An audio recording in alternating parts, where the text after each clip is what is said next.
युवा साथी, सम्मानित गार्जियन, माता बहन, नौजवान साथी, मीडिया कर्मी, सभी को सनत मल्ला मुकेश सहनी की ओर से नमस्कार प्रणाम। साथियों,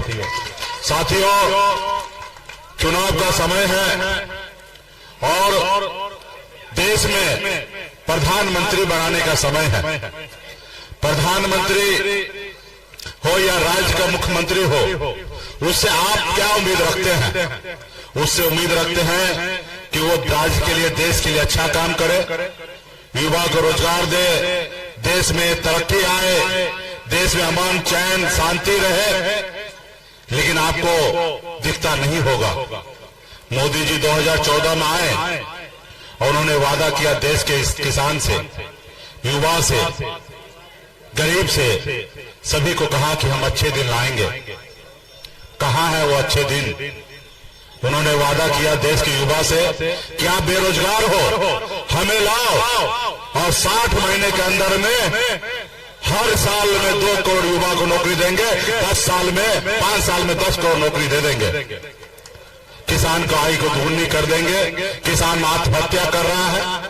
तमाम आपसे ऐसे वादा किए, जैसे उनको सत्ता पाना था, उन्होंने आपसे झूठ बोला और सत्ता हासिल कर लिया। और आज बताइए, आज हम कहां हैं? बाबा साहब भीमराव अम्बेडकर का दिया हुआ संविधान को ये लोग खत्म करने में लगा हुआ है। उसको नहीं मान रहे हैं, उनके ऊपर बताए हुए रास्ते पे नहीं चल रहे हैं। वो गरीब को गरीब बनाना चाह रहा है, गरीब को गुलाम बनाना चाह रहा है और अमीर को अमीर बनाया जा रहा है। साथियों, इसके लिए हमें लड़ाई लड़ना पड़ेगा। साथियों, ये सिर्फ देश आजाद हुआ, उसके बाद बाबा साहब भीमराव अम्बेडकर ने हमें संविधान बना के दिए, लोकतंत्र दिए। आज एक मल्ला का बेटा आपके सामने में सीना चौड़ा करके अगर बात रख रहा है तो ये बाबा साहब भीमराव अम्बेडकर का संविधान का देन है। साथियों, संविधान का देन है। संविधान जब तक नहीं बना था, संविधान जब तक नहीं बना था, उससे पहले खास करके गरीब, पिछड़ा, दलित ऐसे लोग वो पशु से भी बदतर जिंदगी जीते थे। अगर किसी के घर पे पशु अगर चला जाता था तो उसको कोई फर्क नहीं पड़ता था। अगर किसी दलित का बेटा अगर उसके दरवाजा पे चला जाता था तो उसको बहुत तकलीफ होता था, वो हमको अपनी बराबरी का नहीं समझता था। आज हम इस जगह पे आए, ये बाबा साहब का दिया हुआ ताकत है। साथियों, इसको ये बदलना चाह रहा है।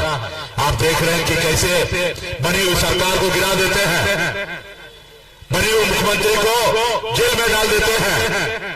ये संविधान को फॉलो नहीं करते हैं। इसलिए साथियों, ये आपका भी अपमान करते हैं। आप बताइए, आप जिसको विधायक बनाइएगा, जिसको सांसद बनाइएगा, उसको अगर कोई खरीद ले तो ये आपका अपमान है कि नहीं है? जो सरकार आप बनाइएगा उस सरकार को गिरा दे तो आपका अपमान है कि नहीं है? बाबा साहब भीमराव अम्बेडकर ने सोच समझ के नेता के पास से 5 साल का पावर दिया और पावर जनता के हाथ में था। जनता की उंगली से देश का प्रधानमंत्री हो या राज्य का मुख्यमंत्री बनता है। आप सरकारी नौकरी में जाइए, 58 साल से लेकर 60 साल तक आप नौकरी कर सकते हैं, लेकिन नेता को सिर्फ 5 साल का मौका मिलता है। इसलिए क्योंकि नेता अगर आपके बीच में आए और आपसे जो वादा करे, अगर वादा पूरा ना करे तो 5 साल में उस नेता को बदल दो, क्योंकि जनता जो है वो मालिक है। लेकिन आज मोदी जी को हम लोग कुछ भी कहते हैं तो उसको लगता है मेरा दुश्मन है। अरे मोदी जी, हम आपका दुश्मन नहीं है, आप हमारे भी प्रधानमंत्री आप हैं। आप 140 करोड़ जनता का प्रधानमंत्री हैं। आप हमारे आदरणीय है, पूजनीय है, लेकिन आपका भी जो फर्ज है वो पूरा कीजिए। मोदी जी, आपने 2014 में जो भाषण दिया था, मैं आपसे हाथ जोड़ के विनती करता हूं कि वैसा ही भाषण पूरे देश में दीजिए। तब आपको पता चलेगा कि जनता का आवाज क्या है। आपके पास कोई भाषण है नहीं। आप क्या करते हैं? हिंदू, मुसलमान, मंदिर, मस्जिद, मुकेश सहनी क्या खाएंगे उस पर बात करेंगे। आम मोदी जी काट के खाएंगे कि चूस के खाएंगे उस पर चर्चा करेंगे। आप जो वादा किए उस पर चर्चा नहीं करेंगे और हम लोग कहेंगे तो आप हमको विरोधी मानते हैं। हम विरोधी नहीं है, हम आपका तीसरी आंख है। जो आपको नहीं दिखता है वो मैं आपको दिखाता हूं। मैं जनता का आवाज हूं, आप तक अपनी आवाज को पहुंचाता हूं।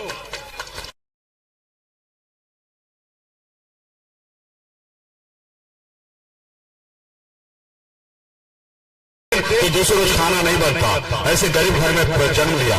लोग कहते हैं अपने दिल से जानो पराये दिल का हाल। मैं जानता हूँ गरीब होना कितना कष्टनायक जिंदगी होता है। हमने वो जिंदगी को झेला है। 18 साल की उम्र में गांव को छोड़कर बम्बई जैसे शहर चला गया। वहाँ मेहनत किया, मजदूरी किया। 900 रुपया महीने पे नौकरी करता था, 30 रुपया रोज पे मजदूरी करता था। मुझे पता है अपने माँ बाप से दूर रहकर कितने तकलीफ के साथ लोग रहते हैं। हम नहीं चाहते हैं कि हमारा देश का, हमारा राज्य का युवा दूसरे प्रदेश में जाके वो कष्ट झेले। हमारे प्रदेश में उस युवा को रोजगार मिले। लेकिन मोदी जी चाहते हैं गुलाम बना के रखना। आप बताइए पिछले 5-10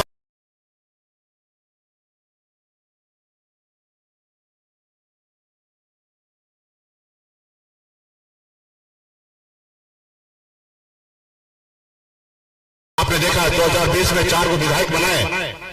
एक मल्ला का बेटा मछली मारते मारते 4 विधायक बनाया। सर ऊंचा करके हम काम कर रहे थे, मैं मंत्री बना। हमारे सहयोग से बिहार में सरकार बना। अगर हम समर्थन नहीं देते तो नीतीश कुमार बिहार का मुख्यमंत्री नहीं बनता। लेकिन हमने समर्थन देकर मुख्यमंत्री बनाया। जब हम अपने समाज के अधिकार की बात कर रहे थे, अपने लोगों के अधिकार की बात कर रहे थे, जब मैं काम कर रहा था तो मोदी जी को लगा कि गरीब मछुआरा का बेटा आज बराबरी करने लगा, इसको रोको। उन्होंने हमारे विधायक को खरीद लिया, हमको सरकार से बाहर कर दिया। जो सरकार हमने बनाया था हमको रोड पे ला दिया। हम अपने भी लड़ाई लड़ रहे, संघर्ष कर रहे थे। अभी परसों आपने देखा गृह मंत्री जी आए और बिहार में झूठ बोल के जा रहे हैं। और कभी कभी बहुत ज्यादा झूठ बोलता तो हम लोग को अच्छा नहीं लगता, क्योंकि हम बिहारी हैं ना, हम बिहारी हैं और बहुत ज्यादा बर्दाश्त हम लोग नहीं करते हैं। तो अमित शाह जी आए और झूठ बोल के जा रहे थे कि मंडल कमीशन का जो सिफारिश था वो कांग्रेस सरकार लटका के रखा, वो नहीं होने दे रहा था। तो हमने कहा भाई इतना सफेद झूठ मत बोलो। मंडल कमीशन का 40 सिफारिश में से 2 सिफारिश हुआ, वो कांग्रेस ही किया। चाहे 27% ओबीसी का आरक्षण की बात हो, 1993 में लागू किए, और दूसरा 2007 में एजुकेशन में आरक्षण दिया। आपने तो विरोध करके सरकार गिरा दिया था 11 महीने में, और आप रथ लेके निकल गए थे मंडल बनाम कमंडल के लेके। आप तो विरोध करते थे। कर्पूरी ठाकुर से लेकर तमाम पिछड़े ऐसे दलित जो आवाज उठा रहा था, आप लोग विरोध करने वाले लोग हैं। आपको अच्छा चलिए जो हुआ। कांग्रेस वही काम के 38 जगह पे सिफारिश नहीं किए, आज वो सत्ता में नहीं है। लेकिन आप तो सत्ता में है। आप अटल बिहारी वाजपेयी जी 6 साल 7 साल सरकार में रहे, आप 10 साल से सरकार में हैं। क्या आपके हाथ में मेहंदी लगा है? क्या आप ताली बजा रहे हैं? आप वो आरक्षण लागू कीजिए जो मंडल कमीशन में लागू हुआ था। उसमें 37 नंबर में लिखा है कि मछुआरा मल्ला को भी आरक्षण होना चाहिए SC/ST का, आप लागू कीजिए। तो उनको बुरा लग गया कि हमको कहे कि ताली बजाने वाला। अरे भाई हमने आपको कहा काम करने के लिए और आपको बुरा लग गया। चलिए हम मान लेते कि आपको बुरा लगा, नेता को बात बुरा लगा। आप बताइए कि आपने हमको भारत सरकार से सुरक्षा मिला था Y+, और जैसे उनको बुरा लगा वैसे जैसे हम हेलीकॉप्टर से उड़े अगला कार्यक्रम में जा गए, उससे पहले Y+ सुरक्षा हटा दिया। अरे भाई Y+ सुरक्षा हमारा सुरक्षा के लिए जान माल का खतरा था, इसलिए भारत सरकार ने दिया। तो मोदी जी अपने घर से नहीं दिए थे, लेकिन आपने उसको हटाने का बना देने का भी प्रक्रिया है। हमारे ऊपर खतरा था तो आपने दिया, और हमारे ऊपर खतरा हटे तो उसके लिए पहले रिपोर्ट बनाना पड़ेगा। कितना खतरा डाला उसके लिए रिपोर्ट बनाना पड़ेगा। आप Y+ थे तो उसे नीचे करके Y कर देते, फिर नीचे करते, लेकिन आपको बुरा लगा हटा दिया। ये देश जो है किसी का जागीर नहीं है। मोदी जी आप देश के भगवान नहीं है। मोदी जी आप देश के राजा महाराजा नहीं है, तो आपके हिसाब से चलेगा देश। ये देश बाबा साहब भीमराव अम्बेडकर का देश है, उनके संविधान से चलेगा। यही तो हम लोग चाहते हैं कि राजशाही हिटलरशाही नहीं चलेगा। आप बताइए हमारे बात से आपको बुरा लग सकता है, आप हमसे लड़िए, तर्क कीजिए, वितर्क कीजिए, लेकिन इसका मतलब ये है कि मल्ला का बेटा तो आप मरवा दीजिएगा। ये मल्ला का बेटा डरने वाला नहीं है मोदी जी। ये गुजराती से हम लोग डरेंगे, हम बिहारी हैं, हम आपसे डरने वाले नहीं हैं। आप हमको गुलाम बनाना चाहते हैं, हम गुलाम नहीं बनेंगे। हम अपने समाज के लिए, अपने बिहार के लिए, बिहारी के लिए अंतिम सांस तक हम लड़ाई लड़ेंगे और आपसे डरेंगे नहीं। आप क्या चाहते हैं कि पूरा बिहार के लोग लेबर बन के और गुजरात आते रहे आपके इधर नौकरी करने के लिए? क्यों गुजरात जैसे हमारा बिहार नहीं बन सकता? हम भी बनाएंगे, संघर्ष करेंगे, मेहनत करेंगे और बिहार को आपके गुजरात से भी अच्छा बनाएंगे। हम बिहारी हैं। और मोदी जी वो कहानी नहीं सुने हैं, एक बिहारी 100 पे भारी होता है। आज पूरे बिहार में एक तेजस्वी जी और एक सनब मल्ला मिलकर आज भाजपा वाले को बैंड बजा रहे हैं। हम लोग दो ही नेता मिलकर हम लोग हैं। और आप चाह रहे हैं कि सुरक्षा हटा लिए, मुकेश सहनी घबरा जाएंगे, डर जाएंगे? बिल्कुल ही नहीं। आपको जो करना है आप कर लो। आपका सत्ता ये 4 जून के बाद आप लोग दिखोगे नहीं, आप लोग दिखोगे नहीं। ये देश के लोग कभी किसी का बर्दाश्त नहीं किया है। देश के लोग समझदार हैं और वो देख लिया कि कितना आप झूठ बोलते हैं और झूठ बोल के मीठा मीठा बात करते हैं। अगर आप में दम है, इंसानियत है, तो पहले 2014 में जो भाषण देते थे वैसा भाषण देके दिखाइए।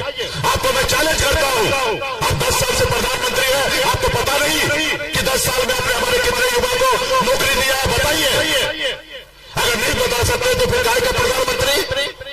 आपके पास इतना भी लेखा जोखा नहीं है?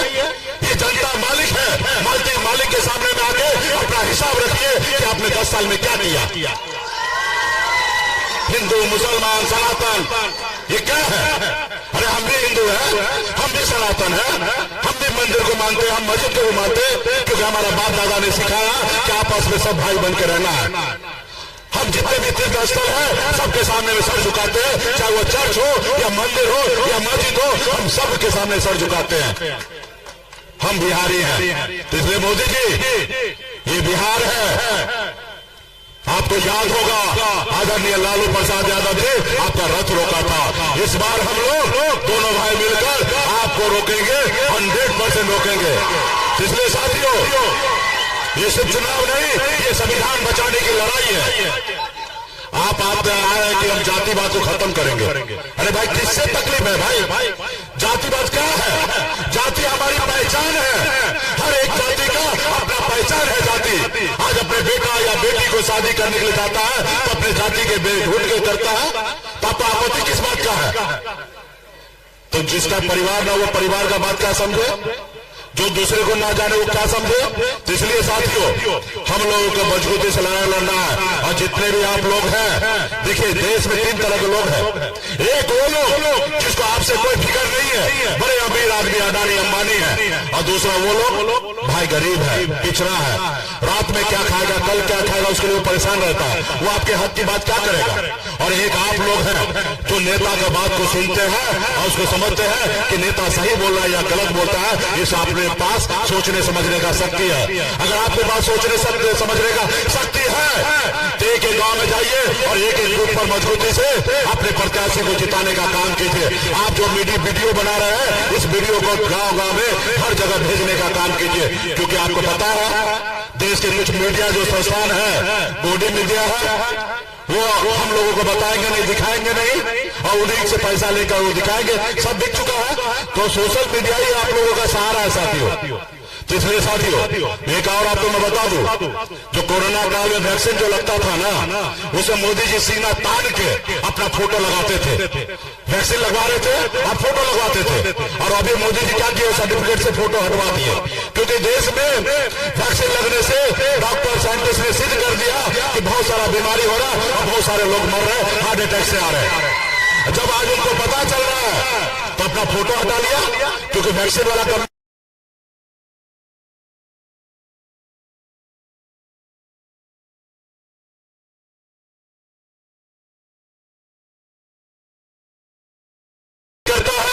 इसलिए साथियों ये गरीब पिछड़ा का आवाज सिर्फ लालू प्रसाद यादव ही हो सकते हैं। साथियों सिर्फ लालू प्रसाद यादव ही। हर एक गरीब दलित को जमीन पे से उठा के कुर्सी पे बैठाने का लालू जी ने किया था। और आज भी हमारे भाई तेजस्वी जी हैं, 17 महीने में 5 लाख से अधिक नौकरी दिया, क्योंकि लालू प्रसाद यादव जी के विचार से चलते हैं हमारे नेता। तो इसलिए साथियों मजबूती से हम लोगों को सरकार बनाइए, दिल्ली में भी और अगला बिहार में भी, और हम लोग आपके हक अधिकार के लिए 24 घंटा खड़ा रहेंगे, अपने लोगों के लिए मजदूरी काम करेंगे। साथियों बहुत बहुत धन्यवाद सभी साथी को, बहुत बहुत धन्यवाद। आदरणीय नेता तेजस्वी यादव जिंदाबाद। गरीबों के मसीहा, युवाओं के दिल के धड़कन।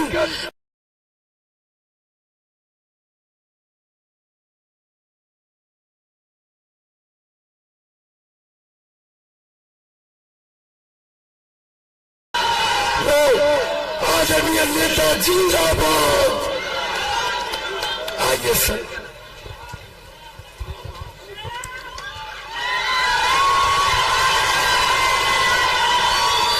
मंच पर उपस्थित बड़े भाई मुकेश सहनी जी, पूर्व मंत्री अभिभावक अशोक सिंह जी,